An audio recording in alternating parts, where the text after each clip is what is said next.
हम इस वक्त मौजूद हैं दिमनी विधानसभा क्षेत्र में और यहाँ से बीजेपी के प्रत्याशी केंद्रीय कृषि मंत्री नरेंद्र सिंह तोमर हमारे साथ एमपी तक पर मौजूद हैं और उनसे चुनाव की तैयारियों के बारे में जानकारी लेंगे और तमाम चीज़ों के जो सवाल है वो उनसे करेंगे।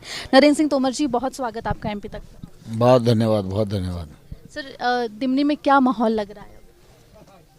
दिमनी भारतीय जनता पार्टी के समर्थन का क्षेत्र है और मैं भी यहाँ से लगातार लोकसभा का चुनाव लड़ता रहा हूँ। हमेशा दिमनी क्षेत्र की जनता ने आशीर्वाद दिया है और इस समय भी माहौल बहुत अच्छा है। इतनी देर रात तक भी कार्यक्रम चलते रहते हैं।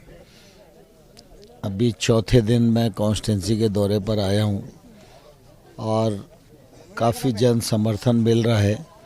उसके आधार पर मैं ये कह सकता हूँ कि दिमनी क्षेत्र में भी भाजपा जीतेगी और मुरैना जिले की भी अधिकांश सीटें भारतीय जनता पार्टी जीतेगी।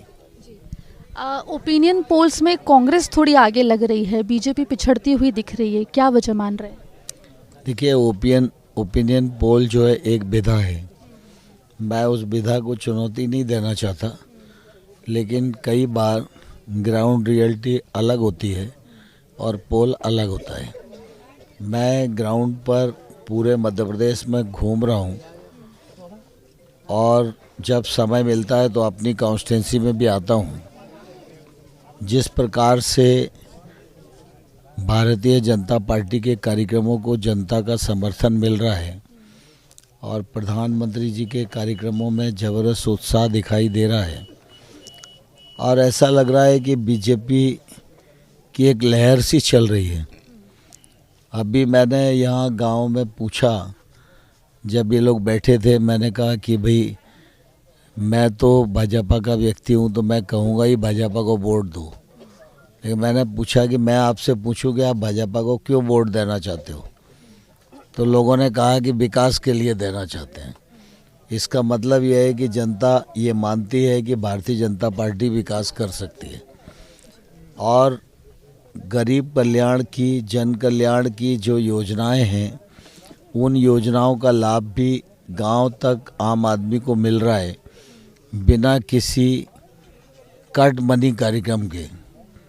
और चाहे वो पीएम किसान हो, चाहे सीएम किसान हो, चाहे लाडली लक्ष्मी योजना का पैसा हो, चाहे लाडली बहना योजना का पैसा हो, चाहे 80 करोड़ लोगों को मुफ्त राशन बांटने का मामला हो, और अब तो प्रधानमंत्री जी ने कह दिया है कि इस योजना को बंद नहीं करेंगे। इसके मायने ये हुआ हमारे देश के किसी गरीब आदमी को भूख की तरफ से बेफिक्र रहना चाहिए। इन सब योजनाओं को समर्थन है और इन सब योजनाओं के कारण भारतीय जनता पार्टी को समर्थन है और मुझे लगता है कि हम लोग कंफर्टेबल मेजॉरिटी के साथ मध्य प्रदेश में सरकार बनाने में सफल होंगे। लाडली बहना योजना का आपने जिक्र किया, मास्टर स्ट्रोक इसको माना जा रहा है। क्या आपको लगता है कि लाडली बहना योजना इन चुनावों में एक मास्टर स्ट्रोक साबित हो सकती है? हाँ, स्वाभाविक रूप से। वैसे तो मध्य प्रदेश सरकार की और केंद्र सरकार की सभी योजनाएं हैं जिन्होंने गरीब लोगों के जीवन स्तर में बदलाव लाया है। आप देखिए कि नरेंद्र मोदी जी की सरकार को 9 साल हो रहे हैं। 9 साल में 14 करोड़ लोग गरीबी की रेखा से ऊपर आ गए और 1 करोड़ 39 लाख लोग मध्य प्रदेश में गरीबी की रेखा से ऊपर आ गए। ये इस बात का परिचायक है कि सरकार गरीब केंद्रित है, सरकार कार्यक्रम केंद्रित है, सरकार जीवन स्तर में बदलाव लाने के दिशा में केंद्रित है। इसलिए ये परिणाम आज आ रहे हैं और इनका लाभ आम जनता को हो रहा है। तो स्वाभाविक रूप से इस प्रकार की सब योजनाओं का लाभ है, लेकिन लाडली बहना योजना लेटेस्ट है, कुछ दिन पहले ही वो आई है, तो उसकी लोकप्रियता बहुत चरम पर है और मैं समझता हूँ कि मध्य प्रदेश में 1 करोड़ 31 लाख लाडली बहना है जिनको 1250 रुपया प्रति माह मिल रहा है और भारतीय जनता पार्टी की सरकार बनने के बाद ये 3000 तक पहुंचेगा। तो स्वाभाविक रूप से इसका लाभ भारतीय जनता पार्टी को मिलेगा, ऐसा मुझे लगता। अगर बीजेपी बहुमत में आती है तो एक सवाल उठ रहा है कि क्या आप भी सीएम बन सकते हैं? नहीं, भारतीय जनता पार्टी में कोई सीएम की रेस में नहीं है और हमारे यहाँ पदों की रेस नहीं होती, काम की प्रतिस्पर्धा की रेस होती है। मैं तो भाजपा का कार्यकर्ता हूँ।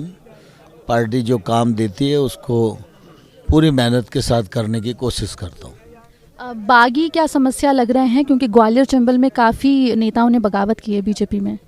स्वाभाविक रूप से भारतीय जनता पार्टी दुनिया की सबसे बड़ी राजनीतिक पार्टी है। एक विधानसभा क्षेत्र में एक से अधिक लोग चुनाव लड़ने वाले हैं, तो कई बार लोगों को लगता है कि उनके साथ न्याय नहीं हुआ, लेकिन पार्टी टिकट एक ही व्यक्ति को दे सकती है। तो मैं समझता हूँ कि वैसे तो अधिकतर लोग मान गए थे, लेकिन अपवाद स्वरूप कुछ लोग हैं जो नहीं माने, किसी दूसरे दल से भी चुनाव लड़ रहे हैं। तो मैं समझता हूँ कि कोई समस्या इसलिए नहीं होगी कि भारतीय जनता पार्टी का जो कार्यकर्ता है वो पार्टी के प्रति केंद्रित है और पार्टी के प्रति वफादार है। सब कार्यकर्ता बूथ से लेकर और शीर्ष स्तर तक तैयारी कर रहे हैं और इसलिए वो भारतीय जनता पार्टी के लिए समर्थन इकट्ठा करेंगे और भारतीय जनता पार्टी को ही विजय हासिल होगी। नगर निगम चुनाव में चंबल में बीजेपी ने कुछ बेहतर परफॉर्म नहीं किया था। यहाँ से बहुत सालों बाद जो है कांग्रेस की वापसी भी हुई। इस विधानसभा चुनाव में चंबल को लेकर क्या कुछ कहेंगे आप? नहीं, मैं समझता हूँ पिछले बार चंबल में हम लोग अच्छा परफॉर्म नहीं कर पाए थे और चंबल में भी नहीं हो पाया था, इंदौर संभाग में भी नहीं हो पाया था। लेकिन इस बार हम लोगों ने अपनी उन चूकों को सुधारा है और मुझे लगता है कि हम चंबल और ग्वालियर में भी सर्वाधिक सीटें जीतेंगे और इंदौर में भी सर्वाधिक सीटें जीतेंगे। सर, ग्वालियर चंबल में इस वक्त दिग्विजय सिंह मौजूद हैं और प्रेस कॉन्फ्रेंस की है, काफ़ी कुछ आरोप भी लगा रहे हैं। दिग्विजय सिंह जी कांग्रेस के नेता हैं, वो अपनी पार्टी का प्रचार करने आएंगे, लेकिन उपलब्धियां नहीं होती तो सिर्फ आरोप ही होते हैं। अब मैंने तो यहाँ पर कोई आरोप लगाया नहीं, किसी कांग्रेस के व्यक्ति के खिलाफ बोला नहीं। कौन सा कांग्रेस का व्यक्ति है जो 5 साल इन लोगों को दर्शन दिया नहीं। लेकिन मेरी अपनी सरकार की इतनी उपलब्धियां हैं कि मुझे झूठ बोलने की और आरोप लगाने की क्या ज़रूरत है। लेकिन जिनके पास उपलब्धियां नहीं होंगी वो सिर्फ आरोप ही लगाएंगे। एक अंतिम सवाल मेरा, नंदू भैया के बेटे हर्षवर्धन निर्दलीय चुनाव लड़ रहे हैं, क्या पार्टी ने उनको मनाने की कोशिश नहीं की? नहीं, मनाने की कोशिश की थी, मैंने भी बात की थी, सभी लोगों ने बात की। वो हमारे बेटे जैसा है, लेकिन मैं मानता हूँ कि उसे मान जाना चाहिए था, लेकिन नहीं माना तो इसका एक तौर से कोई फ़ायदा नहीं होगा। सर, अब कितनी सीटें मध्य प्रदेश में लग रहा है बीजेपी को?